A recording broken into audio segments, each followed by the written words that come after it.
আসসালামু আলাইকুম দর্শক, দেখতেই পাচ্ছেন আমি আজকে আছি একটি জেনারেটর শোরুমে। আপনাদেরকে আমি পুরো জেনারেটর সম্পর্কে বিস্তারিত বলবো। আমাদের কাছে পাবেন বিভিন্ন ধরনের, বিভিন্ন ওয়াটের, বিভিন্ন ব্র্যান্ডের জেনারেটর।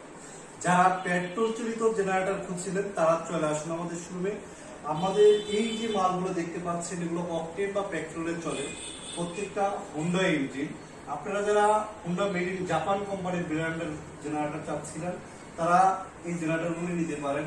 প্রত্যেকটা জেনারেটরই আপনার কেরিয়ার অ্যান্ড টয়লেটের চাক্কা সিস্টেম, আপনার আনা নেওয়ার জন্য, ক্যারিং করার জন্য খুবই বেস্ট, এবং স্টার্টিং সিস্টেম সেফ। আপনারা চাবি দিবেন স্টার্ট, আবার যদি চান অটোমেটিক স্টার্ট তাও পারবেন। কারেন্ট আসতে অটোমেটিক স্টার্ট হবে, অটোমেটিক বন্ধ হবে। আপনারা আমাদের কাছে যে ছোট জেনারেটরগুলো যেগুলো দেখতে পাচ্ছেন 1 কিলো থেকে নিয়ে 12 কিলোওয়াট পর্যন্ত প্রত্যেকটা জেনারেটরই